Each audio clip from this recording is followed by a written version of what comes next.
When a sudden snowstorm swept through the quiet neighborhood, Michael found something unexpected waiting outside his door. A young bobcat shivering in the snow. Most would have turned away. Wild animals are dangerous, but Michael couldn't let it die. He left food on the porch, hoping to help it survive the harsh winter. Gradually, the bobcat, whom Michael affectionately named Frost, grew accustomed to his kindness and decided to stay around. Little did Michael know, this act of kindness would spark an extraordinary bond, transforming his solitary existence. Frost didn't just survive, he stayed, he grew, and he became a guardian, sitting steadfastly at his favorite spot by the entrance, vigilantly watching anyone approaching the house. This is the incredible story of Michael and Frost, a man who gave a bobcat a chance to live, and in return, the bobcat gave the man a fierce guardianship. Before we start, hit the like button and make sure to subscribe if you haven't, and hit that notification bell so that you won't miss any new stories. The silence of a Montana winter was a thing Michael had come to know intimately. It wasn't an absence of sound, but a sound in itself. A low, humming stillness that vibrated in the bones of his log cabin, in the vast, snow-draped pines that stood like silent sentinels around his property, and in the hollow chambers of his own heart. It had been 3 years since Eleanor's passing, and the silence she had once filled with laughter, the scent of baking bread, and the soft scratch of her pencil sketching in her notepad had become his constant and often suffocating companion. At 72, Michael was a man carved from the very landscape he inhabited. Tall and spare, with a face mapped by the sun and wind, and hands that, despite their age, remained calloused and capable from a lifetime of carpentry. He'd built this house with Eleanor, log by painstaking log, a testament to a shared dream at the edge of the wild. Now it felt more like a fortress of solitude, a monument to a life that was. The forecast had called for a squall, but the word felt woefully inadequate for the meteorological fury that descended upon the Flathead Valley that afternoon. It began as a whisper of wind, a playful dance of flakes, but soon escalated into a full-blown blizzard. The sky turned a churning, bruised purple gray, and the snow came down not in flakes, but in blinding horizontal sheets. The world beyond his windows dissolved into a maelstrom of white. Michael stoked the fire in the great stone hearth, the crackle and pop of the logs a welcome defiance against the howl of the wind. He made himself a simple dinner of canned soup and buttered toast, ate it at the heavy oak table, and watched the storm rage. This was the part of winter he respected but dreaded. Its raw, indiscriminate power, a force that could snuff out a life as easily as it could bury a fence post. It was later, as he was rinsing his bowl in the sink, that a flicker of movement near the porch steps caught his eye. He squinted, wiping condensation from the kitchen window pane. Through the thick curtain of snow, he saw a shape. It was low to the ground, a hunched, miserable knot of brown and gray fur pressed against the foundation of the house as if trying to borrow some of its residual warmth. His first thought was that it was a stray dog, or perhaps one of the neighbor's barn cats from down the road. But as the wind momentarily parted the snow, the silhouette became clear. The tufted ears, the short, bobbed tail, the distinct ruff of fur around its face. It was a bobcat. And it was young, barely more than a kitten, looking gaunt and desperate. Caution, honed by decades of living alongside nature, screamed at him. Wild animals were precisely that. Wild. They carried diseases. They were unpredictable. Bringing one near was inviting trouble. He should leave it. Nature had its own cruel, unsentimental logic. He turned away from the window, his heart thumping a heavy, conflicted rhythm. He sat in his armchair, picked up his book, but Eleanor's voice echoed in his mind. "Everything deserves a chance, Michael," she would have said, her eyes soft with that boundless compassion he had so loved. "Even the things that scare us." He looked back at the window. The small creature was shivering violently now, its body racked with tremors that were visible even from a distance. It was going to die out there. The thought landed in his gut with a cold, hard finality. He couldn't sit here, warm and safe by his fire, and let that happen. With a sigh that seemed to carry the weight of the entire winter, he pushed himself up. He went to the refrigerator and pulled out the leftover roasted chicken from the previous night. He stripped the meat from the bone, placed it in a sturdy ceramic bowl, and added a little water. He pulled on his thickest boots, his heavy parka, and his gloves. Opening the front door, he was met by a physical wall of wind and ice-laced snow. He braced himself, leaning into the gale. The bobcat, startled by the noise and the sudden shaft of light, scrambled back a few feet, its body tensing into a defensive crouch.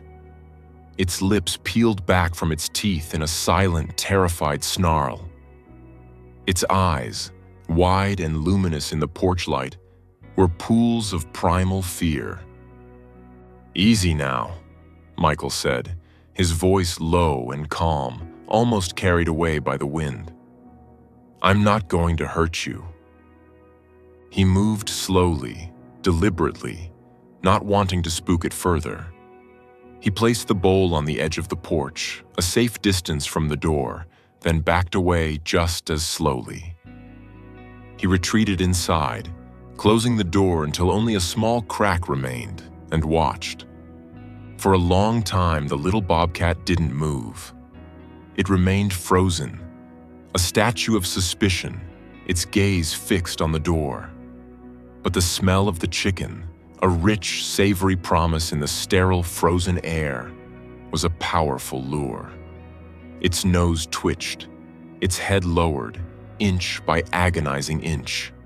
Finally, driven by a hunger that outweighed its fear, it crept forward. It snatched a piece of meat and retreated, devouring it in the shadows before cautiously returning for more.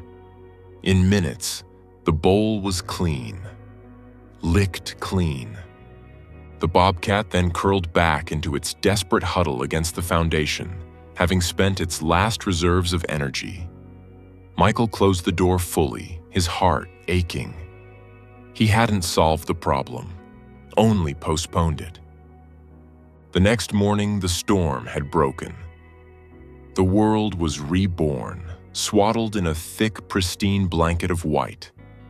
The sky was a brilliant, cloudless blue, and the sunlight glittering on the snow was almost blinding. Michael's first act was to look out the kitchen window. The small indentation by the foundation was empty. A part of him was relieved. A larger part felt a pang of disappointment. But as he scanned the yard, he saw it. Perched atop the woodpile near the edge of the trees, the bobcat was watching the house. It was still there. And so began their strange, silent ritual. Every morning, Michael would put out a bowl of food and fresh water. Every day, the bobcat would appear from the woods to eat it. He started calling it Frost. It seemed fitting for an animal born of the blizzard. Weeks passed. The snow remained, deep and unforgiving. Michael began to learn Frost's habits. The bobcat would spend its days prowling the tree line, a ghost in the dappled winter light. But it always returned to the relative safety of the cabin's clearing. It never came too close, maintaining a cautious perimeter. Michael started talking to it, his voice a low monologue through the glass of the window as he drank his morning coffee. "Cold one out there today, Frost," he'd say. "Saw a fat squirrel by the old oak. You should check that out." He was talking to a wild animal. He knew how it sounded. But the silence in the house was less absolute with Frost nearby.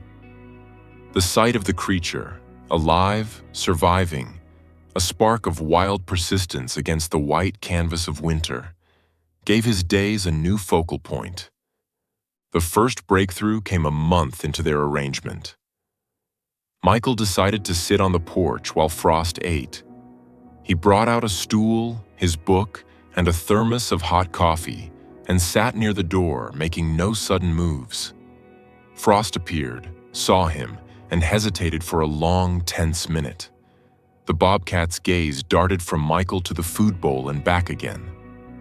Finally, its hunger won. It ate quickly, its body coiled like a spring ready to bolt. But it didn't. When it finished, it didn't immediately retreat to the woods. Instead, it sat by the woodpile and began to groom itself, one leg pointing awkwardly toward the sky, occasionally flicking its gaze toward the still figure on the porch. It was a tentative gesture of acceptance, and it made Michael's heart swell with a quiet joy he hadn't felt in years. This became their new routine. Michael would sit outside, reading or simply watching the woods, and Frost would eat, then linger, the distance between them slowly but surely shrinking. He learned the language of its ears, the flick that meant curiosity, the flattening that meant fear. He learned the low, chuffing sound it made, a noise somewhere between a purr and a cough that he took to mean contentment. He never tried to touch it. He knew that was a line he must not cross. This was not a pet. It was a partnership, an unspoken treaty between two solitary beings. The arrival of spring did not send Frost back into the deep wilderness as Michael had expected. The snow melted, the rivers swelled, and the valley floor erupted in a riot of green and wildflowers. But Frost stayed. The woodpile remained his throne, the porch, his dining hall. He had grown, his once gaunt frame now filled out with lean muscle, his coat thick and healthy. He was a magnificent animal, and he had become protective. The first sign was with the mailman, a cheerful young man named Kevin. As Kevin's truck rumbled up the long gravel driveway, Frost, who had been dozing in a patch of sun on the porch railing, shot to his feet. His body went rigid, his ears flat against his skull. As Kevin got out and walked toward the mailbox at the end of the porch, Frost let out a sound Michael had never heard from him before. A low, guttural hiss that sounded like air escaping a punctured tire, sharp and venomous. Kevin froze, his hand hovering over the mailbox. "Whoa, Michael, you got yourself a new security system?" he called out, a nervous tremor in his laugh. Michael came to the door. "It's all right, Frost. Settle down." He spoke calmly, but his eyes were on the bobcat, a new understanding dawning. Frost was guarding the house. His house. The behavior escalated. Any visitor, from the UPS driver to the propane delivery man, was met with the same intimidating display. Frost would position himself by the front door, his yellow eyes blazing with suspicion, hissing at anyone who dared to approach. He became a local curiosity. The story of Michael and his bobcat started to spread through the small rural community. Most found it charming, a quirky tale of the old widower in the woods. But not everyone. Arthur Gable lived in the neat little ranch house a half-mile down the road. He was a retired accountant, a man who liked order, manicured lawns, and predictable outcomes. A wild, predatory cat living on his neighbor's porch did not fit into his worldview. One afternoon, Michael was in his workshop, sanding a piece of birchwood, when he saw Gable's pristine sedan pull into his driveway. Michael sighed. He knew this was coming. Gable got out of his car and stopped short, his eyes immediately locking on Frost, who was sitting sentinel on the top step. The hiss was immediate and loud. "Michael!" Gable called, his voice tight with agitation. "You need to get a handle on that thing." Michael wiped his hands on a rag and came out. "He's not hurting anyone, Arthur." "He's not hurting anyone yet," Gable retorted, taking a nervous step back as Frost shifted his weight, his gaze unwavering. "That is a wild animal, a predator. What happens when it decides my poodle looks like a tasty snack? What about the Henderson kids when they ride their bikes down this road? He doesn't leave my property, Arthur, you know that. I know that it's a menace and it's a liability. I've been reading up on it.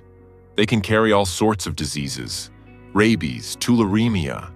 You're endangering the entire neighborhood by domesticating that beast." The word domesticating struck a nerve. "I'm not domesticating him. I'm coexisting," Michael said, his voice hardening. "I helped him survive a winter that would have killed him. Now he stays. It's that simple." "It's not simple at all." Gable's face was turning red. "I'm telling you, Michael, you need to call Fish and Wildlife. Have them trap it and remove it. It's the responsible thing to do." "Get off my property, Arthur," Michael said, his voice dropping to a low, quiet command that held more menace than Frost's hiss ever could. Gable sputtered for a moment, then spun on his heel and marched back to his car. "You haven't heard the last of this," he shouted before driving away, kicking up a cloud of gravel. Michael's hands were shaking. He looked at Frost, who, now that the threat had retreated, had relaxed slightly, though his eyes still followed the disappearing car. Michael sat down on the step, a few feet from the Bobcat. The animal looked at him, and for the first time, Michael thought he saw something more than just instinct in its gaze. It was a shared understanding. They were both defenders of this small patch of earth, this sanctuary. 2 weeks later, an official-looking green truck with the Montana Fish, Wildlife and Parks logo on the side made its way up the driveway. Michael's stomach clenched into a cold, hard knot. Arthur Gable had made good on his threat. A woman in a crisp uniform stepped out. She was young, with a kind face but serious eyes. Her name tag read, Officer Ramirez. Frost was instantly on high alert, his hisses sharp and cutting in the quiet afternoon air. "Michael Peterson?" she asked, stopping a safe distance away. "That's me," Michael said, his voice hoarse.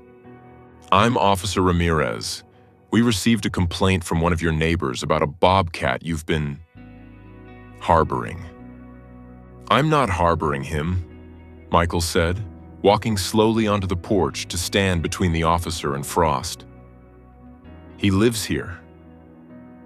"Sir, I understand you may have formed a connection with the animal, but it's against regulations and it's dangerous. Habituating a wild predator to human contact never ends well, either for the animal or for people." Her tone was professional but not unkind. "He's not dangerous. He's just protective," Michael insisted, his desperation growing. "He's never hurt a soul."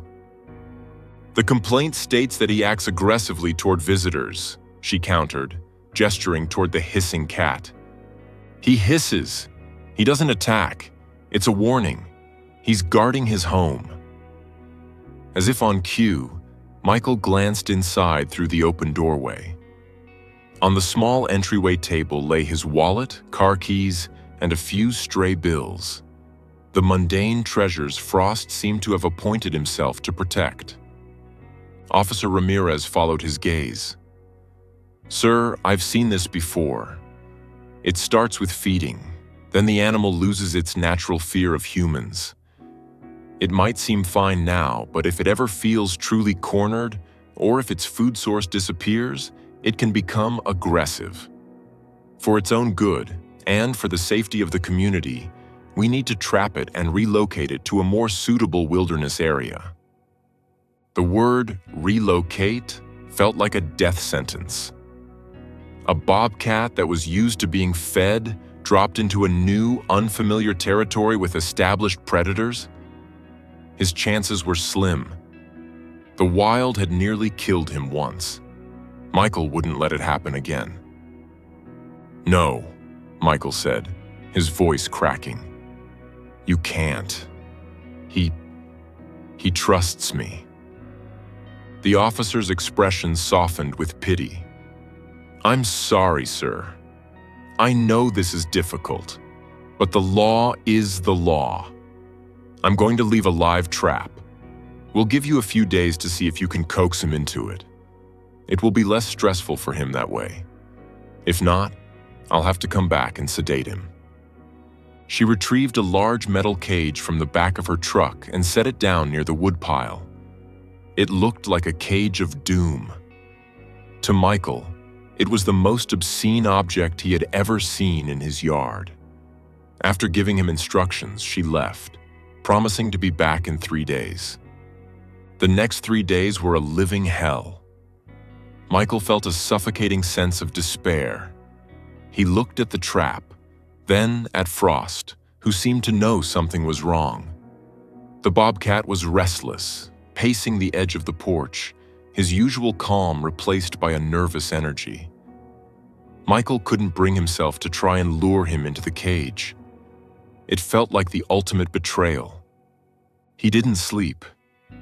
He'd sit by the window all night, watching the stoic shape of the trap under the moonlight, his mind racing. He thought about Eleanor. She would have known what to do. She would have fought with a quiet, fierce intelligence. He was just a carpenter. All he knew how to do was build things, and now it seemed to watch them be torn down. On the 3rd day, he received a call from Sarah, the daughter of his oldest friend. She was a veterinarian in a nearby town and checked on him periodically. "Hey, Michael. I heard from Mrs. Henderson that you were having some trouble with fish and wildlife over your furry friend," she said, her voice warm with concern. Michael's voice broke as he explained the situation, the trap, the 3-day ultimatum that was set to expire that very afternoon. "Okay, don't panic," Sarah said calmly. "Don't do anything. What time is she coming?" "Around 2 p.m. I'm on my way." Sarah arrived a little after 1. She was met with the obligatory hiss from Frost, but she didn't flinch. She just smiled sadly. She walked onto the porch and gave Michael a firm, reassuring hug. "Let me do the talking," she said. When Officer Ramirez's truck pulled up at 2 o'clock, Sarah was there to meet her.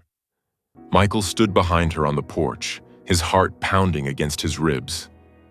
Frost stood beside him, a low growl rumbling in his chest. "Officer Ramirez," Sarah said, extending a hand. "I'm Dr. Sarah Jenkins. I'm a veterinarian and a friend of Michael's. I believe there's been a misunderstanding about the situation here." Ramirez was taken aback but shook her hand. "Dr. Jenkins, I'm just here to follow up on the relocation order."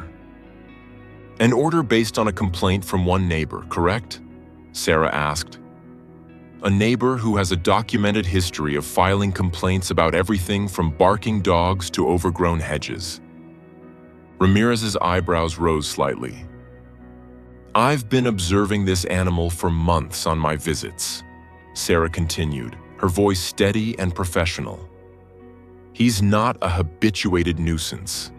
He's a territorial animal that has formed a unique, non-domesticated bond with a single human in an isolated environment. He shows no signs of disease. He's healthy. He doesn't leave the property. His aggressive behavior is purely defensive and auditory. It's a textbook example of a wild animal establishing a safe territory that happens to include a human's dwelling." She then turned to Michael. "Michael, why don't you go sit in your chair?" Numbly, Michael did as he was told, moving his old rocking chair to the middle of the porch. He sat down, his hands clasped tightly. "Now, just talk to him," Sarah prompted. Michael looked at Frost, who was still tense, his muscles coiled. "Hey, buddy," Michael said, his voice thick with emotion. "It's okay. Everything's going to be okay." As he spoke, a remarkable thing happened. Frost's entire demeanor began to change. The growl subsided. His ears, which had been pinned back, flickered and moved into a more relaxed, forward-facing position. He walked over to Michael's chair, circled it once, and then lay down beside it, tucking his paws underneath his body. He let out a soft, contented chuffing sound and rested his head on the wood, his yellow eyes fixed on Michael. He completely ignored the two women standing only a dozen feet away. Officer Ramirez stared, her mouth slightly agape. She had seen fear, and she had seen aggression. This quiet, trusting deference was something else entirely. She saw not a dangerous predator, but an animal that had found its place of safety, its anchor, in the presence of this quiet old man. Sarah seized the moment. Relocating him now, after he's survived the winter and established this territory, would be a death sentence. You know that. He's not a problem animal. He's a local legend. He's not hurting anyone. He's just Frost. Officer Ramirez was silent for a long time, her gaze shifting from the peaceful scene on the porch to the ugly metal trap near the woodpile. She was a woman of rules, but she was also a woman of the wild. She understood its complexities better than most. Finally, she let out a long breath.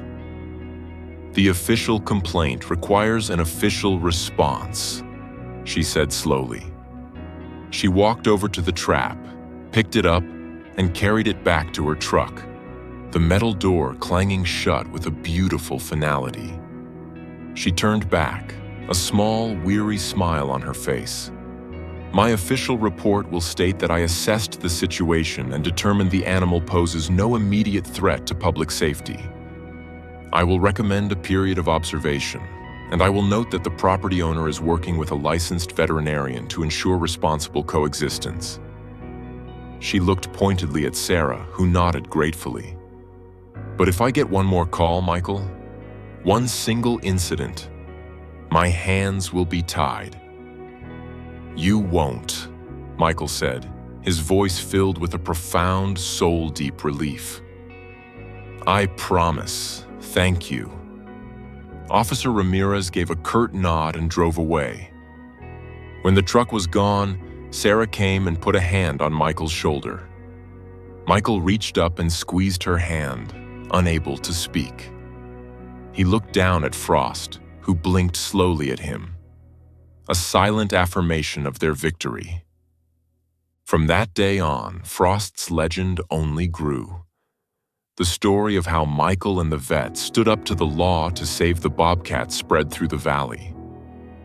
People saw Frost not as a threat, but as a symbol of loyalty and the strange, beautiful friendships the wild could offer. Arthur Gable was silenced, and while he still threw disapproving glances down the road, he never filed another complaint. Visitors, now mostly invited friends like Sarah, learned the Frost protocol. They would wait in their cars until Michael came out onto the porch. Frost would hiss, a now familiar greeting of suspicion. Michael would place a gentle hand on the Bobcat's back, a privilege Frost now occasionally granted him, and murmur, "It's okay, buddy, they're friends." The hissing would subside into a watchful, silent vigil, and the guests could pass. The house was no longer silent. It was filled with the soft padding of paws on the porch, the occasional warning hiss, and the low, contented chuffs of a wild creature who had found a home. Michael was no longer just a widower living in a fortress of solitude. He was a guardian, a partner. He was Frost's human.